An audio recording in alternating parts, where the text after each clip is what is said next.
नमस्कार दोस्तों, ग्लोबेक्स कंप्यूटर की ऑनलाइन क्लास में आप सभी लोगों को स्वागत है।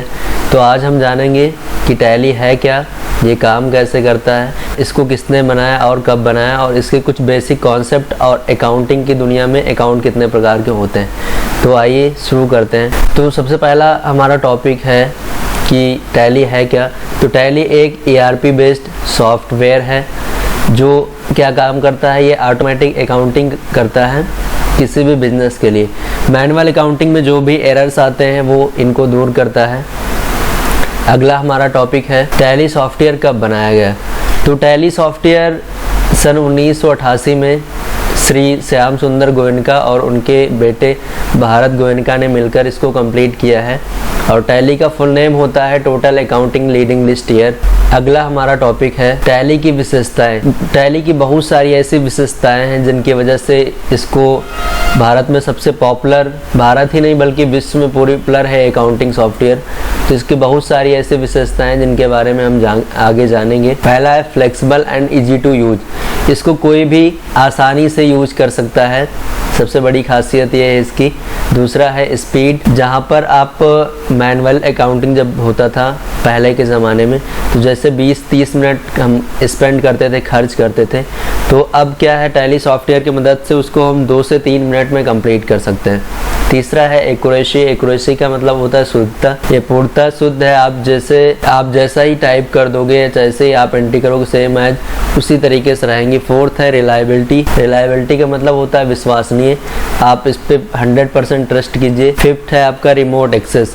अगर आपके पास 4-5 कंपनियां हैं, अगर आप 4-5 कंपनियों का डाटा लीड ऑफ मैनेज कर रहे हैं, तो आप एक जगह पर बैठकर ये सारे 5 कंपनियों का डाटा आप मैनेज कर सकते हैं। इसकी ये भी एक खासियत है। 6 नंबर है online access and online help. मतलब अगर आपको अकाउंटिंग करते समय कोई प्रॉब्लम आती है तो आप ऑनलाइन हेल्प ले सकते हो, और इसको एक जगह पर बैठकर कहीं से भी ब्राउज़र के थ्रू भी एक्सेस किया जा सकता है। और इसमें बहुत सारी ऐसी विशेषताएं जैसे आपका इंपोर्ट एंड एक्सपोर्ट डाटा।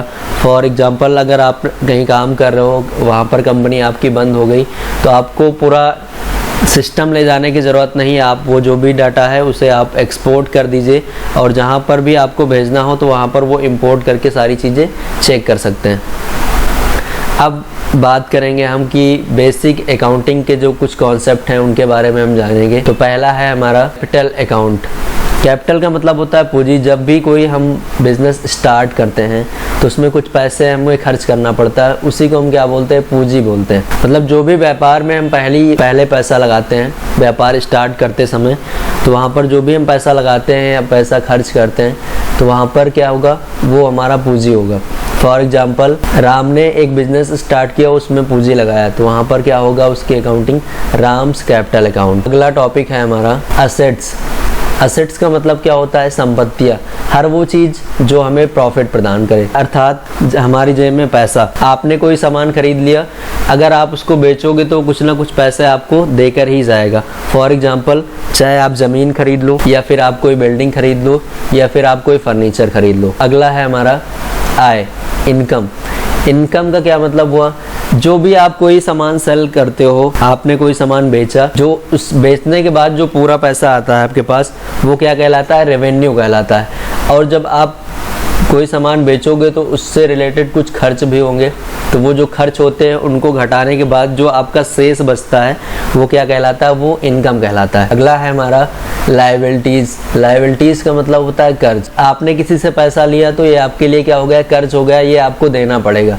और ये 2 प्रकार का होता है, पहला नॉन करेंट और दूसरा करेंट। नॉन करेंट क्या होता है कि अगर आपने 1 साल से ज़्यादा के लिए कर्ज ले लिया, फॉर एग्जांपल आप कोई बैंक लोन लेते हो या फिर घर बनवाने के लिए लोन लेते हो, तो यहाँ पर क्या होता है, आपको ज़्यादा टाइम स्पेंड होता है, आपका ज़्यादा टाइम लगता है उस कर्ज को चुकाने में। तो ये सारी चीज़ें लायबिलिटीज़ के अंतर्गत आएंगी। नेक्स्ट है करंट लायबिलिटी।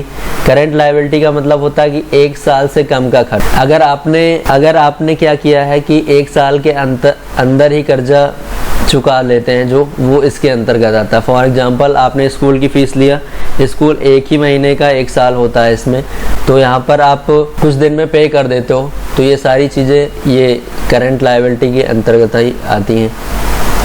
अगला टॉपिक है हमारा डायरेक्ट एक्सपेंस। डायरेक्ट एक्सपेंस का मतलब होता है प्रत्यक्ष खर्च। जो भी फैक्ट्री से जुड़े खर्चे होते हैं वो सभी क्या होते हैं, डायरेक्ट एक्सपेंस। फॉर एग्जांपल एक फैक्ट्री जब आप स्टार्ट करते हो तो वहाँ पर आपको मजदूरी देनी पड़ती है, कुछ शहर के खर्चे होते हैं, कुछ गाड़ी भाड़ा होता है, तो ये सारी चीज़ें डायरेक्ट एक्सपेंस के अंतर्गत आती हैं। अगला है हमारा इनडायरेक्ट एक्सपेंस। इनडायरेक्ट एक्सपेंस का मतलब होता है अप्रत्यक्ष खर्च। जो भी ऑफिस से जुड़े खर्च होते हैं वो इनडायरेक्ट एक्सपेंस की कैटेगरी में आते हैं। फॉर एग्जांपल आपको क्या करना है, किराया देना है, जो भी हरास होता है, मतलब मूल असेट्स के मूल में जो भी कमी आती है उसका जो आप पे करोगे, वो सारी चीज़ें इनडायरेक्ट एक्सपेंस की कैटेगरी में रखते हैं। अगला है हमारा डायरेक्ट इनकम। जो भी हमें किसी माध्यम से ना होकर डायरेक्ट हमें प्राप्त होता है उसको क्या बोलते हैं, डायरेक्ट इनकम। और इसको जब अकाउंटिंग करते हैं तो डायरेक्ट इनकम की ही कैटेगरी में रखते हैं। फॉर एग्जांपल आपको प्रॉफिट मिला या रेवेन्यू मिला तो इसको डायरेक्ट इनकम के कैटेगरी में ही रखेंगे। अगला है हमारा इनडायरेक्ट इनकम। जो हमें डायरेक्ट ना प्राप्त होकर किसी दूसरे के माध्यम से प्राप्त होता है उसे हम इनडायरेक्ट इनकम की कैटेगरी में रखेंगे। फॉर एग्जांपल आपको कमीशन मिला या फिर आपको किराया मिला तो वो सारी चीज़ें इनडायरेक्ट इनकम की कैटेगरी में आएंगी। अगला है हमारा सेल्स। सेल्स का मतलब होता है विक्रय। जो भी हम सामान बेचेंगे उसे क्या करेंगे, सेल्स में दिखाएंगे। फॉर एग्जांपल आप रमेश ने अरविंद को माल बेचा, तो रमेश ने जब अरविंद को माल बेचा तो अरविंद को हम जब अकाउंटिंग करेंगे तो सेल्स में दिखाएंगे। अगला है हमारा परचेस। जो भी सामान हम खरीदते हैं उसको क्या करेंगे, परचेस में दिखाएंगे। फॉर एग्जांपल रमेश ने अरविंद से माल खरीदा, तो जब अरविंद ने रमेश से माल खरीदा तो अरविंद के लिए रमेश क्या हो जाएंगे, परचेसर हो जाएंगे, और जब भी हम अकाउंटिंग करेंगे तो इनको परचेस में दिखाएंगे। अगला है हमारा सिक्योर्ड लोन। सिक्योर्ड लोन का मतलब होता है सुरक्षित कर्ज। जहाँ पे लोन लेते समय हमें कुछ सिक्योरिटी देनी पड़ती है, वो सिक्योर्ड लोन के अंतर्गत आता है। फॉर एग्जांपल मैंने क्या किया, बैंक से लोन लेते समय जब भी आप लोन लो या फिर कोई भी लोन लेता है बैंक से, तो वहाँ पर हमें क्या करना पड़ता है, कुछ प्रॉपर्टी गिरवी रखनी पड़ती है। अगर आप होम लोन लेते हो तो वहाँ पर कुछ घर के डॉक्यूमेंट आपको जमा करने पड़ते हैं। तो एक तरीके से मतलब रखिए कि मेरे कहने का ये मतलब है कि अगर आप कोई भी सामान, मतलब आप पैसा लेते हो बैंक से, तो वहाँ पर आप कुछ सिक्योरिटी रखते हो तो फिर बैंक के ऊपर कोई रिस्क नहीं रहता है। इस तरीके का जो लोन होता है वो सिक्योर्ड लोन के अंतर्गत आता है। अगला टॉपिक है हमारा अनसिक्योर्ड लोन। अनसिक्योर्ड लोन का मतलब है कि असुरक्षित कर्ज। जहाँ पे लोन लेते समय हमें कोई भी सिक्योरिटी नहीं देनी पड़ती है, उसको हम अनसिक्योर्ड लोन की कैटेगरी में रखेंगे।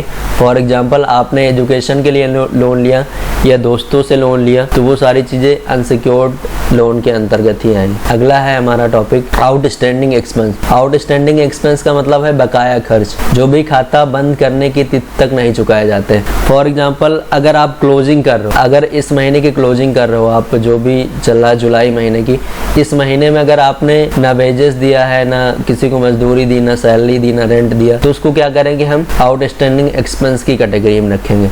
अगला है हमारा मिसक्लेनियस एक्सपेंस। मिसक्लेनियस एक्सपेंस का मतलब होता है भविष्य के खर्चों का पूरा अनुमान लगाने वाले खर्चों को इसके अंतर्गत रखेंगे। कैसे, जैसे आप ये मान लेते हो कि मेरी कंपनी अभी 1 लाख का टर्नओवर कर रही, हम क्या ऐसा करें कि हमारा कंपनी आगे आने वाले 1 साल में 2 लाख का टर्नओवर करे। तो उसके लिए जो भी आपकी प्लानिंग्स होगी उसको आप जो इकट्ठा बना के रखते हो पहला स्टेटमेंट, तो वो क्या करोगे, आप मिसक्लेनियस एक्सपेंस के अंतर्गत रखोगे। और इसको यहाँ पर ये कहीं भी शो नहीं होता है, ना ट्रायल बैलेंस में ना बैलेंस शीट में। अगला है हमारा बैड डेब्ट्स। बैड डेब्ट्स का मतलब होता है डूबत ऋण। जो भी पैसा साल के अंत तक नहीं रिकवर हो पाता है उसे हम बैड डेब्ट मान लेते हैं। जब हमारा फाइनेंशियल ईयर स्टार्ट होता है 1 अप्रैल से और क्लोज होता है 31 मार्च, तो 31 मार्च तक जो भी पैसा नहीं रिकवर हो पाता है तो हम उसको क्या करेंगे, बैड डेब्ट्स के अंदर डाल देते हैं। अगला है हमारा प्रोविजन। प्रोविजन का मतलब होता है प्रावधान। असेट्स के मूल्य में जो भी कमी आती है उसको रिकवर करने के लिए हम क्या करते हैं, प्रोविजन करते हैं पहले से ही। जैसे